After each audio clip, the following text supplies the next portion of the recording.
the fact that this guy is now his polls are improving. The prediction markets have him heavily favored to win the primary. This is an example of the political motivation on the ground. Young people skew anti-Israel. We are seeing Pew has research that came out showing that among Democrats and Republicans 18 to 49 are now 50% anti-Israel, critical of Israel.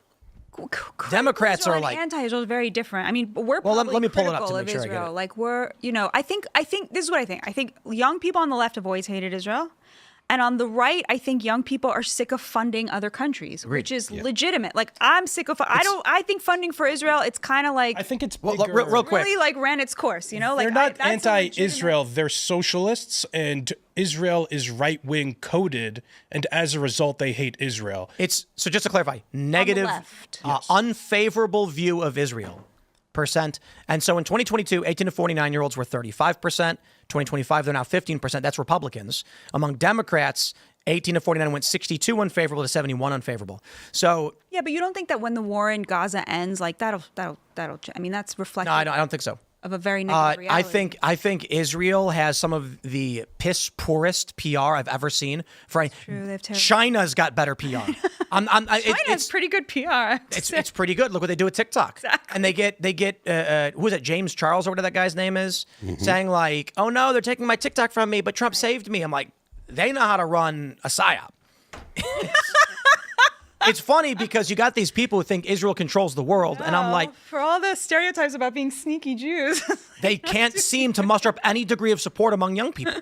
So right now, based on the split between Democrats and Republicans, the principal voting blocks in this country being that's just it. Majority negative. Half of Republican in 18 to 49 are negative. To be fair, 50 plus, a large voting block, are very positive. Only 23 are unfavorable. Democrats, 50 plus, are 66%. We're looking at a majority among all U.S. adults, 53% unfavorable view of Israel. This trend is growing. I don't think even when the war ends, that's going to change. And I'll give you a really good reason, TikTok being one of them. Mm-hmm. After October 7th, we went over this with Axios. We pulled up the Axios data 800 million times, so I'm not going to pull it up right now, but we saw that the content that was getting the most views, there was a small amount of posts talking about how Israel had been victimized that got a large amount of play. Pro-Palestine, small. A week later, it inverted 10x. Now, all of a sudden, anti-Israel were getting way more views, to like hundreds of thousands more, millions more, than pro-Israel sentiment, which was indicative of an algorithmic change, because it makes no sense that over a weekend it just flips.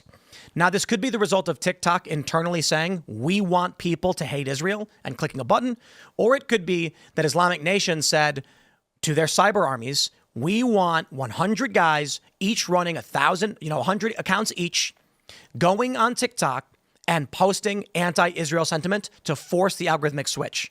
Either way, within a week, the sentiment inverted.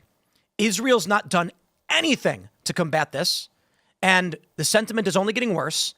Prominent conservative personalities are getting millions of views when they're critical of Israel. And whether you want to call it legitimate or not does not matter. Young people, you see that video of the woman who gets pulled over for the DUI? The cop walks up to her and then she's drunk and she goes, well, she allegedly is drunk. And she goes, did you know there's a genocide in Palestine? And the cop's like, what? It's so wired into the minds of these young people because they're getting spam blasted with it that she blurts it out to a random cop at a stop. Israel does not have anything. Let me tell you, the people that I see on social media that are pro-Israel there's an overlap between the DeSantis people and them, and everyone finds them insufferable. Not literally every single person who's pro-Israel. Some of them totally fine. I'm friends with a lot of them. But a lot of these posts are just smarmy and snide. Meanwhile, I don't have to name anybody, you guys can, but there's a ton of prominent personalities on the conservative side who have recently come out as Israel is not doing us any favors, to Israel is secretly controlling this country and they're evil, and they're getting millions upon millions of views. Their subscriber bases are growing. They're making tons of money. I don't see a reason why that trend would change. Thanks for checking out this clip from Timcast IRL. Make sure to watch the show live Monday through Friday at 8 p.m. Subscribe to this channel, and we will see you all there.